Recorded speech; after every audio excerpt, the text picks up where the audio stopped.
भाजपा का जो लास्ट दाव था, वो लास्ट दाव था राहुल गांधी जी की आवाज खामोश करना, सदस्यता रद्द करना, जेल भेजना और उन्हें किसी तरह खामोश करना ताकि अडानी पर सवाल ना। प्रधानमंत्री जी कह रहे हैं सब भ्रष्टाचारी एक हो गए हैं। प्रधानमंत्री जी, सब भ्रष्टाचारी जेल की सलाखों के पीछे एक हुए हैं या सड़कों पर लोगों के बीच में एक हुए हैं? सच्चाई ये है। किसने भगाया नीरव मोदी को? किसने भगाया ललित मोदी को? देश का पैसा लेकर प्रधानमंत्री जी आपने उन्हें भगाया। आज भी अडानी के पोर्ट हैं, अडानी के एयरपोर्ट हैं और अडानी के पास उसका पासपोर्ट है। भाग जाएगा पता नहीं चलेगा और हम हाथ मलते रह जाएंगे। जब ये भी अंतिम वर्ष है, चुनौती देकर जा रही है कांग्रेस की छोटी सी कार्यकर्ता। अगले 8-9 महीनों में जो आपका समय बचा है, साबित करिए इनके भ्रष्टाचारों को, डालिए इन्हें जेल। लेकिन आप ऐसा नहीं कर सकते। मेरा नाम अभिषेक है। कांग्रेस की राष्ट्रीय प्रवक्ता अलका लांबा के द्वारा प्रेस वार्ता की गई, जिसमें प्रधानमंत्री और केंद्र सरकार पर अलका लांबा जमकर बरसी हैं और खुली चुनौती दे दी है कि अगर हिम्मत है, भ्रष्टाचार का जो आरोप लगाया जा रहा है, हिम्मत है तो 9 महीने में साबित करके दिखाएं भ्रष्टाचार और जेल में डाल कर दिखाएं। तो कई सारी बातों को कह रही हैं कांग्रेस की राष्ट्रीय प्रवक्ता अलका लांबा। क्या कुछ कह रही हैं, पहले आप वो सुनिए। 16 विपक्षी दल के 200 सांसद संसद के अंदर और बाहर मार्च करते हुए दिखे, ये उसकी जानकारी है। लेकिन मुंह बंद करने के लिए क्या किया? 2019, कितने साल हो गए मेरे भाई? 19 से 20, 21, 22, 23। 2019 में लोकसभा के चुनाव में कर्नाटका के कोल्लार में राहुल गांधी ने मात्र यह कहा, नीरव मोदी, ललित मोदी, भाई, मोदी जी ने कहा था भाई वर्ड, मेहुल चोकसी, ये सब देश का पैसा लेकर जो भाग रहे हैं, इनका मोदी जी से क्या संबंध है? जवाब नहीं मिलता है। राहुल गांधी जी का 2019 का कर्नाटका के कोलार में दिया हुआ यही शब्द कि क्या संबंध है मोदी मोदी मोदी आपस, कि देश का चौकीदार मोदी, पैसे लेकर भागने वाले चोर मोदी, इन दोनों मोदियों का क्या संबंध है, ये पूछा। राहुल गांधी जी 19 में भाषण देते हैं और 19 में ही बीजेपी का एमएलए पूर्णेश मोदी राहुल जी के खिलाफ सूरत की जिला अदालत में केस कर देता है। 19 गया, 20 गया, 21 गया, 22 गया, कुछ नहीं होता है सूरत की इस जिला अदालत में। क्या होता है? खुद पूर्णेश, भाजपा का ये जो विधायक है, ये हाईकोर्ट जाता है मामले को तेजी से चलाने के लिए नहीं, मामले पे स्टे के लिए। हाईकोर्ट को कहता है राहुल गांधी जी के खिलाफ जो मैंने 2019 में मुकदमा किया था उसे स्टे कर दीजिए, उसे रोक दीजिए, और स्टे लग जाता है, रुक गया मामला, खत्म हो गया। लेकिन जैसे ही राहुल गांधी जी संसद में खड़े होकर वापस ये पोस्टर दिखाते हैं अपने हाथ में, उसी दिन ये मामला सूरत की जिला अदालत में वापस खोल दिया जाता है और सुनवाई होती। अब सुनिएगा, 16 तारीख को कंप्लेनेंट हाई कोर्ट में जाता है 2023 में, 19 का मामला 23 में कहता है स्टे हटा दो। उसके बाद 27 फरवरी को जब राहुल गांधी जी पार्लियामेंट में बोल रहे हैं, सुनवाई शुरू हो गई।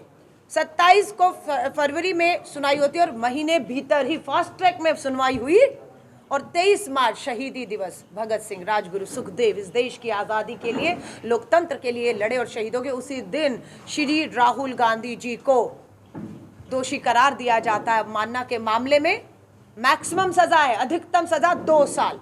19 महीने भी अगर होगी, 23 महीने भी होगी, 24 महीनों में 23 भी होगी तो सदस्यता नहीं जाती। लेकिन पूरी सजा देनी है, 24 महीने 2 साल की सजा देनी है ताकि सदस्यता जाए। मामला फास्ट ट्रैक में चलता है, दोषी करार दिए जाते हैं, सदस्यता रद्द हो जाती है और उसके बाद तुरंत 24 घंटे के अंदर स्पीकर साहब सदस्यता रद्द करते हैं और आज सरकारी बंगला खाली करने का आदेश हो गया। राहुल गांधी जी से पूछा गया, हमें गर्व है अपने नेता पर, उन्होंने उदाहरण महात्मा गांधी जी का दिया और पूछा, महात्मा गांधी जी जब देश की आज़ादी की, लोकतंत्र की तानाशाह अंग्रेजी हुकूमत से लड़ रहे थे तो महात्मा गांधी जी कौन से सदन के सदस्य थे? क्या उनके सदन के सदस्य न रहते हुए लोकतंत्र की, अंग्रेजों के खिलाफ, तानाशाहों के खिलाफ ये लड़ाई कमजोर हुई? नहीं हुई। तो सबसे बड़ा राहुल गांधी ने वापस उदाहरण पेश किया कि भाजपा का जो लास्ट दाव था, वो लास्ट दाव था राहुल गांधी जी की आवाज खामोश करना, सदस्यता रद्द करना, जेल भेजना और उन्हें किसी तरह खामोश करना ताकि अडानी पर सवाल ना पूछे जाएं। लेकिन लास्ट दाव भी फेल हो गया। कांग्रेस ने पूरे अपने कार्यक्रमों की घोषणा कर दी है। हम लोगों ने राजघाट पर सुबह 10 बजे से लेकर शाम 6 बजे तक कांग्रेस अध्यक्ष मल्लिकार्जुन खड़गे साहब और हमारी नेता प्रियंका गांधी ने सत्याग्रह किया। हम लोग कल दिल्ली के लाल किले की उस प्राचीर पर जिसमें आज़ादी का तिरंगा झंडा सबसे पहले लहराया था, वहां पर कल हम लोगों ने लोकतंत्र बचाओ शांति मशाल मार्च निकालना चाहा। तानाशाहों ने पुलिस के डंडे के दम पर हमारा वो शांति मार्च नहीं होने दिया। आज हम लोग देश के 35 शहरों में अडानी के इन बड़े बड़े घोटालों की कि कैसे देश का पैसा लूटा जा रहा है, कैसे देश में भुखमरी गरीबी बढ़ रही है, किस तरह से मोदी जी अपने जहाज में बिठाकर अडानी को बांग्लादेश लेकर जाते हैं, श्रीलंका लेकर जाते हैं और वहां पर जो कॉन्ट्रैक्ट होता है गवर्नमेंट टू गवर्नमेंट नहीं होता। पावर प्लांट आपके एयरपोर्ट बेच दिए, आपकी एयरलाइन बेच दी, LIC बेच दी, MTNL बेच दिया, सरकारी जमीनें बेच दी, लाल किला गिरवी पड़ा हुआ है। आप समझ रहे हैं, सब कुछ गिरवी पड़ा हुआ है। लेकिन सवाल मत पूछिए, मैं देश के लोगों को कहूंगी ये पैसा आपका है। आप लोकतंत्र को बचाने हम सब निकले हैं। मीडिया से कहूंगी, अब लोकतंत्र का चौथा सबसे मजबूत स्तंभ कहा जाता है। क्यों हमें मजबूर हो रहा है कि देश के 35 शहरों में जाकर बात करने का मीडिया से? हम राजधानी दिल्ली में भी बैठकर बात कर सकते थे। क्यों हमने चुना ये रास्ता? क्योंकि दिल्ली में जो बैठा मीडिया है उस पर मोहर लग गई है, वो गोदी मीडिया है, वो सत्ता की गोद में बैठा हुआ है और सत्ता जो कहती है, जो दिखाना चाहती है, देश में वही पहुंच रहा है, सच्चाई नहीं पहुंच रही है। इसलिए हम आपकी मदद चाहते हैं। हम लोकल स्थानीय मीडिया को कहेंगे इस चौथे स्तंभ को जिंदा रखने की, लोकतंत्र की आवाज को जिंदा रखने की, सच्चाई लोगों तक पहुंचे। उनका जो पैसा लूट लूट कर भाग रहे हैं, किसने भगाया मेहुल चोकसी को, किसने भगाया नीरव मोदी को, किसने भगाया ललित मोदी को? देश का पैसा लेकर प्रधानमंत्री जी आपने उन्हें भगाया। आज भी अडानी के पोर्ट हैं, अडानी के एयरपोर्ट हैं और अडानी के पास उसका पासपोर्ट है। भाग जाएगा पता नहीं चलेगा और हम हाथ मलते रह जाएंगे। जब अभी भाई मेहुल चोकसी देश का पैसा लेकर भागे, पता लगा मेहुल चोकसी वापस आएगा, लेकिन नहीं आते। केंद्रीय सरकार इंटरपोल को कहकर रेड अलर्ट जो था कि कहीं भी विश्व में जाएगा उसे गिरफ्तार करके भारत लाया जाएगा, वो इंटरपोल रेड कॉर्नर नोटिस रद्द कर दिया है कि अब भाई मेहुल चोकसी देश का पैसा लूट कर जो गया था वो विश्व में कहीं पे भी घूमे। मोदी जी मेहरबान है देश में बैठकर, उन पे भी जो देश छोड़ कर गए, उन पे भी जो देश के अंदर आज भी लूट जारी रखे हुए हैं। मैं आप सभी साथियों को कहूँगी, राहुल गांधी जी के ऊपर प्रधानमंत्री जी कह रहे हैं सब भ्रष्टाचारी एक हो गए हैं। प्रधानमंत्री जी, सब भ्रष्टाचारी जेल की सलाखों के पीछे एक हुए हैं या सड़कों पर लोगों के बीच में एक हुए हैं? सच्चाई ये है कि वो सड़कों में लोगों के बीच में एक हुए हैं। अगर वो भ्रष्ट होते तो 9 साल कम पड़ गए, जेल में होते, जेल की सलाखों के पीछे एक हो रहे होते। लेकिन आज गर्व से कहती हूं कि वो इस तानाशाह भ्रष्ट चोरों को बचाने वाली, देश का पैसा लूट के ले जाने वालों के खिलाफ एक हुए हैं और सड़क पर हैं। अभी भी चुनौती देकर जा रही हूं प्रधानमंत्री जी, भ्रष्ट है ना, 9 साल कम पड़ गए, अंतिम वर्ष है, चुनौती देकर जा रही है कांग्रेस की छोटी सी कार्यकर्ता। अगले 8-9 महीनों में जो आपका समय बचा है, साबित करिए इनके भ्रष्टाचारों को, डालिए इन्हें जेल। लेकिन आप ऐसा नहीं कर सकते हैं।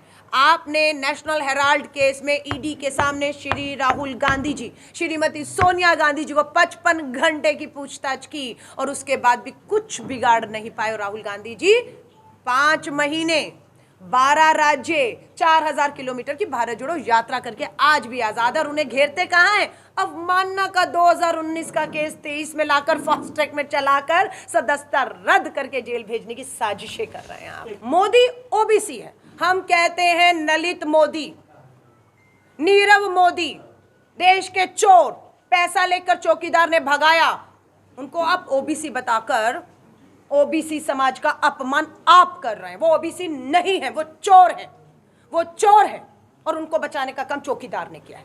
ओबीसी के अगर सम्मान की बात करेंगे तो राजस्थान के मुख्यमंत्री अशोक गहलोत ओबीसी हैं, कांग्रेस ने मुख्यमंत्री बनाया है। आ जाइए छत्तीसगढ़ के भूपेश बघेल मुख्यमंत्री ओबीसी से हैं, किसने बनाया? कांग्रेस ने बनाया। मंडल आयोग में ओबीसी की मांग को, उच्च शिक्षा में ओबीसी को पूरा रिजर्वेशन देकर, आरक्षण देकर आगे तक पढ़ाई करने का ओबीसी समाज को हक कांग्रेस ने दिया है, कानून लेकर आए हैं। इसलिए भाजपा को कहिए ओबीसी पर हमें भाषण मत दे। उनका हमेशा कोशिश रहती है जब जवाब ना हो जाति और धर्मों के पीछे छुप जाइए।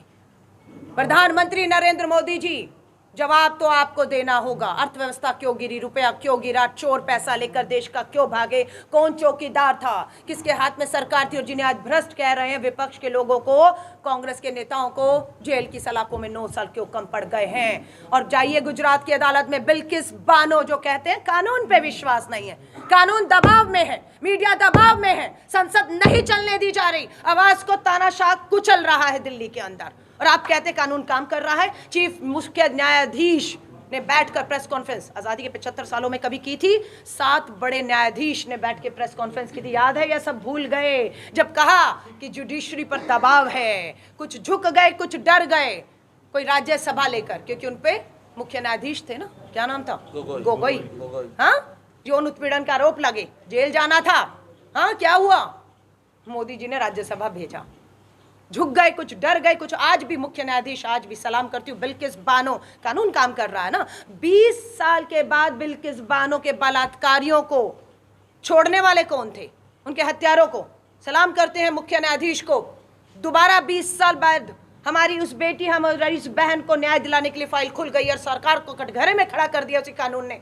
बताओ कि आपने बिल्किस बानो के बलात्कारी और हत्यारों को छोड़ा कैसे? वो भी तो कानून है, वो भी तो कानून है। आपका उन्नाव का भाजपा का विधायक, क्या नाम है, कुलदीप सेंगर, सब अदालतें छोड़ रही थी, सबूत मिटाए जा रहे थे, हाँ, दोषियों को कुचला जा रहा था, लेकिन जब ठानी उछली अदालत से न्याय मिलता है। और हमारी दलित बहन जिसका बलात्कारी भाजपा का विधायक, जिसे भाजपा पूरी बचा रही थी, सलाखों के पीछे जाता है, दोषी करार दिया जाता है। कानून अपना काम कर रहा है। हरियाणा के अंदर राम रहीम, बलात्कार, हत्याओं का दोषी, उम्र कैद, सजा हो गई, पैरोल पे कौन ला रहा है उसके बाहर? अभी भी पैरोल पर है। हरियाणा की सरकार, किसकी सरकार? भाजपा की सरकार है, और अपील करवा रही है वोटों के लिए। तो प्लीज मत कहिए, कानून भी जानता है, अदालतें भी जानती हैं, जजेस भी जानते हैं। अगर आपको मैं मीडिया का दिखाऊं, किन किन मीडिया हाउसेस पे रेड हुई, किन किन मीडिया हाउसेस पे रेड के बाद। तो आपने सुना कि कई सारी बातों को कहा है। कांग्रेस की राष्ट्रीय प्रवक्ता हैं अलका लांबा, और उन्होंने कई सारे आरोप लगाए हैं केंद्र सरकार पर। अंडानी अंबानी का भी आरोप लगाया है, और कई सारी बातों को उन्होंने कहा है। साफ साफ कहा कि कांग्रेस पार्टी के द्वारा हर 35 शहरों में, बड़े शहरों में प्रेस वार्ता की जा रही है, और कांग्रेस पार्टी अब इसको लेकर घर घर जाएगी, ताकि जो रिश्ते हैं प्रधानमंत्री मोदी के गौतम अंडानी से, उनको उजागर किया जा सके। और उन्होंने तस्वीर के माध्यम से भी कई सारे गंभीर आरोप लगाए हैं। तो साथ हमारे YouTube चैनल को सब्सक्राइब करिए, फेसबुक पेज को लाइक करिए।